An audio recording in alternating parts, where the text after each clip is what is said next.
23 नवंबर 2001 पाकिस्तान की एक अंधेरी जेल। एक कोठरी में एक शख्स अपनी आखिरी सांसें गिन रहा था। 16 साल से इसी अंधेरे में कैद, टॉर्चर से टूटा हुआ शरीर, लेकिन हौसला अब भी जिंदा। पाकिस्तानी अधिकारी उससे आखिरी बार पूछते हैं, तुमने कितनी जानकारी भारत को दी? वो मुस्कुराता है और कहता है, जितनी तुम कभी जान नहीं पाओगे। कुछ घंटों बाद वो शख्स इस दुनिया से चला जाता है, लेकिन उसकी मौत की खबर भारत को 3 साल बाद मिलती है। और जब भारत सरकार को पता चलता है कि वो शख्स कौन था, तो पूरी खुफिया एजेंसी सन्नाटे में आ जाती है। ये था रविंद्र कौशिक, भारत का सबसे खतरनाक जासूस। वो शख्स जिसने 7 साल तक पाकिस्तान आर्मी में रहकर इतनी खतरनाक जानकारियां दी कि पाकिस्तान आज भी कांप जाता है। लेकिन सवाल ये है, एक हिंदू लड़का पाकिस्तान आर्मी में कैसे घुसा? उसने अपनी पहचान कैसे छुपाई और आखिर में पकड़ा कैसे गया? आज मैं आपको सुनाऊंगा भारत की सबसे खतरनाक जासूसी की कहानी, जो इतनी रोमांचक है कि हॉलीवुड की किसी भी स्पाई फिल्म को फेल कर दे। तो चलिए शुरू करते हैं। कहानी शुरू होती है 1952 से। श्रीगंगानगर राजस्थान में एक मध्यम वर्गीय परिवार में एक बच्चे का जन्म होता है, रविंद्र कौशिक। पिता स्कूल टीचर थे और माँ गृहिणी।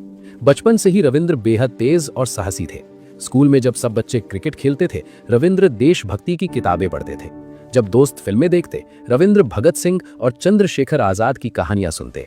1971 आते आते रविंद्र एक जवान युवक बन चुके थे।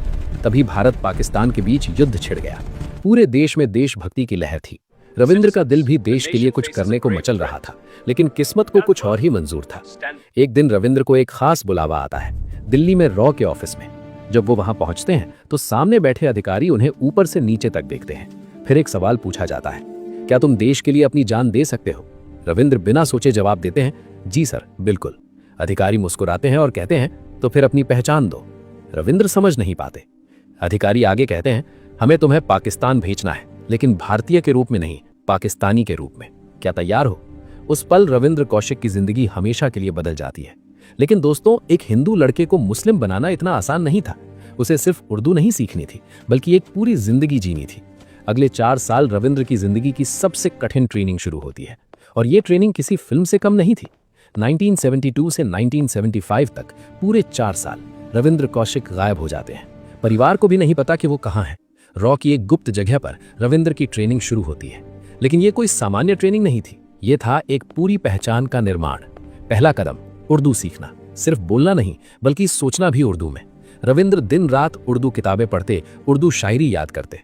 दूसरा कदम, इस्लाम को समझना। नमाज कैसे पढ़ी जाती है, कुरान की आयतें, रमजान के रीति रिवाज, मुस्लिम त्योहार, सब कुछ परफेक्शन के साथ सीखना था। तीसरा कदम, पाकिस्तानी एक्सेंट।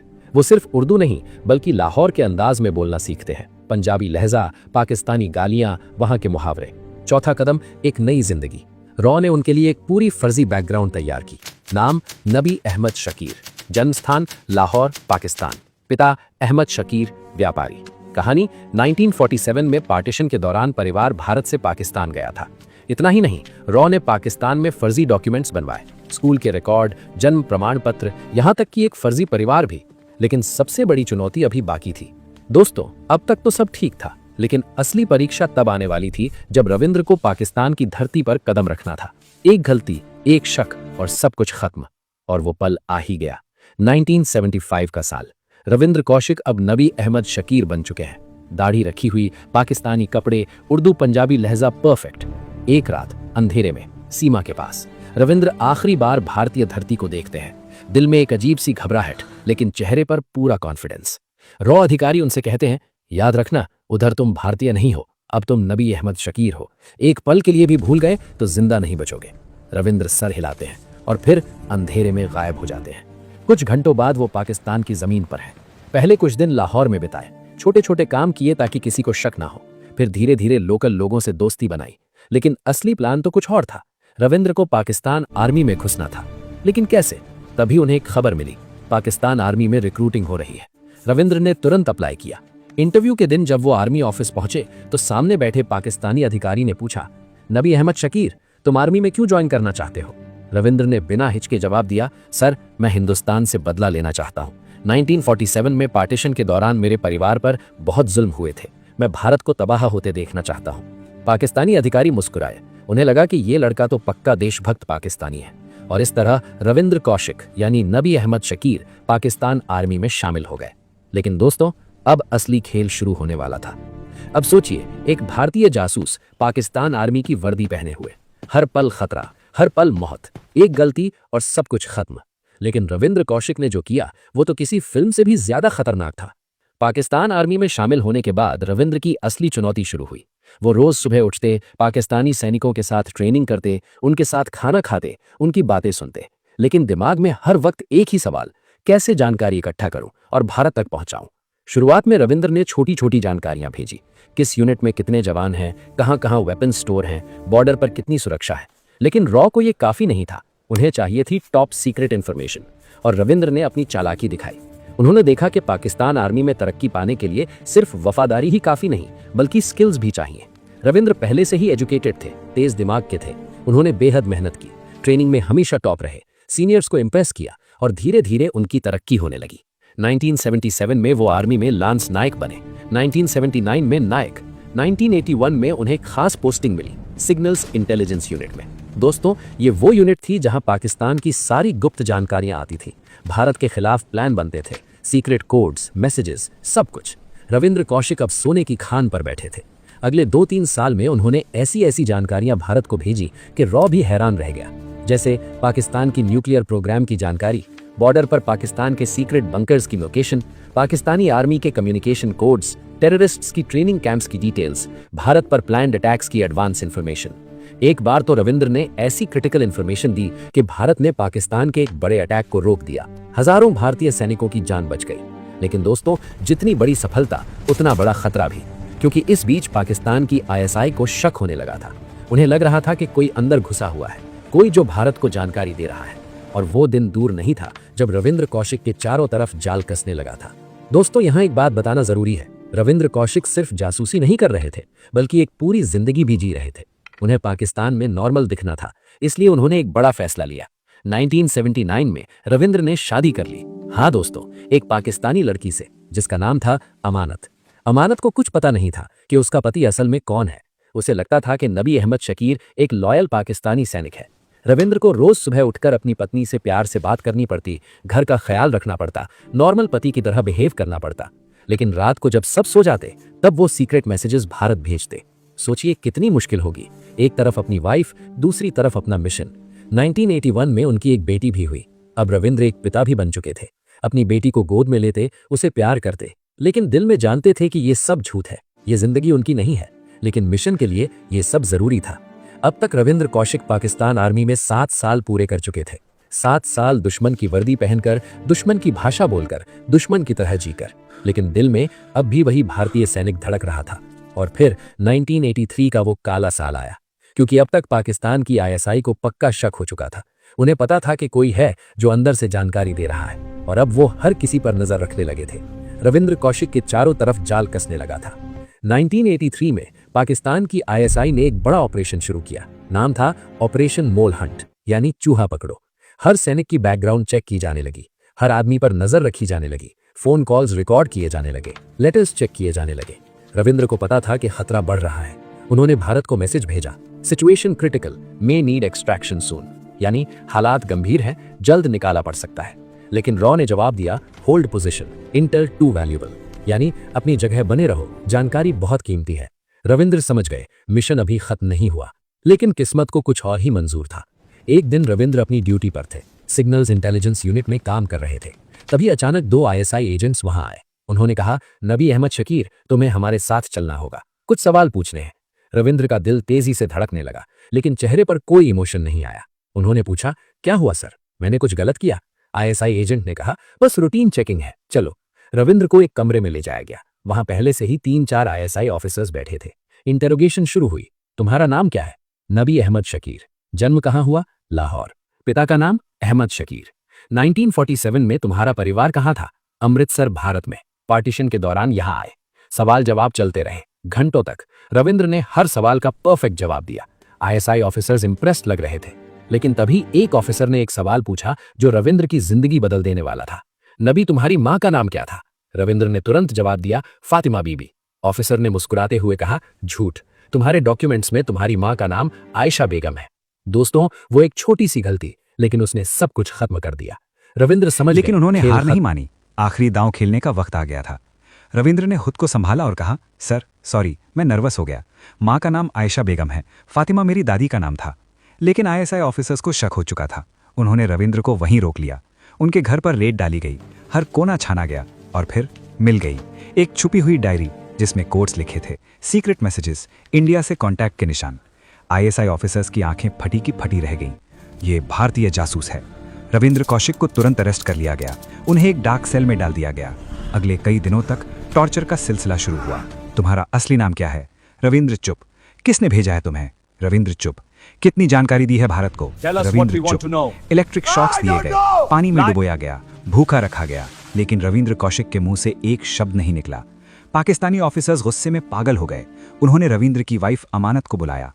अमानत सदमे में थी। उसे यकीन नहीं हो रहा था कि उसका पति एक भारतीय जासूस है। आईएसआई ने उससे कहा, तुम्हारा पति भारत का एजेंट है, उसने तुम्हें धोखा दिया है। अमानत टूट गई। उसने रविंद्र से पूछा, क्या ये सच है?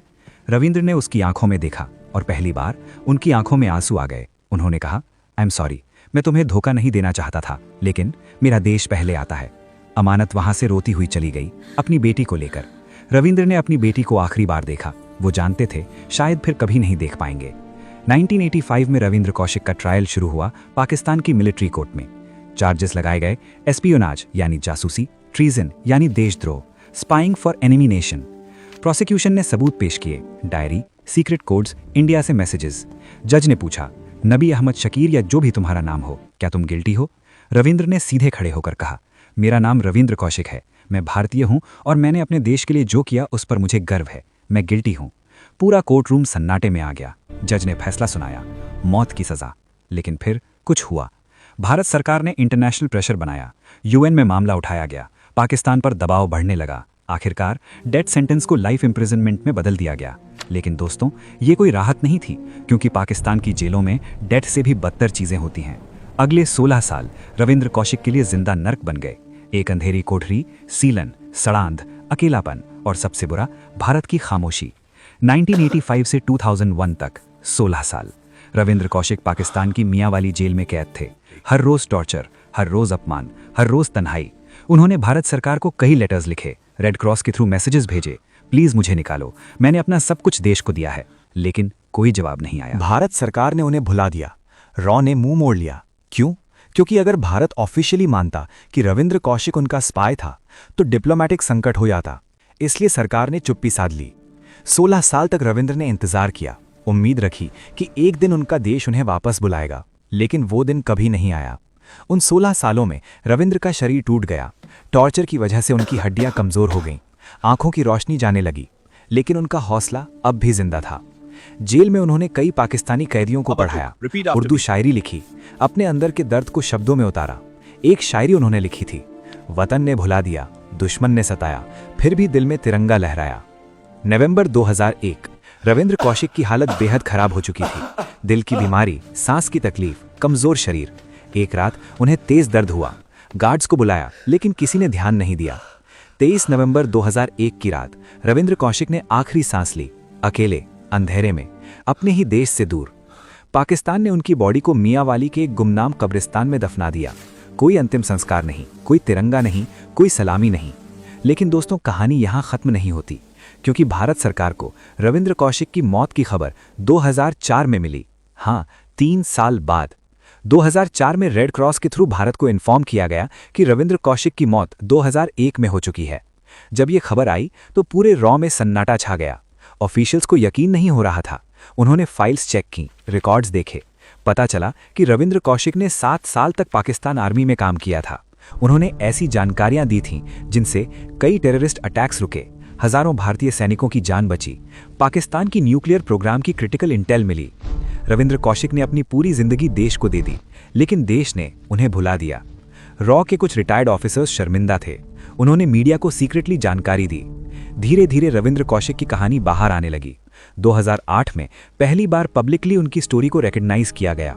2010 में बॉलीवुड में एक फिल्म बनी, एजेंट विनोद। हालांकि ये डायरेक्टली उनकी स्टोरी नहीं थी, लेकिन इंस्पायर्ड थी।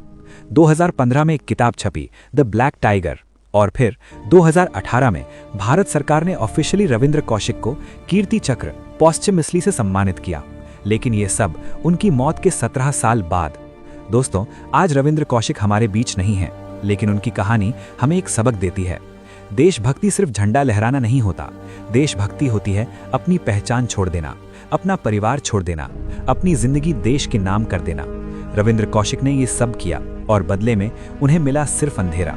लेकिन फिर भी उनके आखिरी शब्द थे, मुझे गर्व है कि मैं भारतीय हूँ। आज पाकिस्तान की मियांवाली जेल के पास एक गुमनाम कब्र है, कोई नाम नहीं, कोई पहचान नहीं, लेकिन वहां दफन है भारत का सबसे बहादुर जासूस Ravindra Kaushik, the black tiger, जिसे उसके देश ने भुला दिया, लेकिन इतिहास कभी नहीं भूलेगा।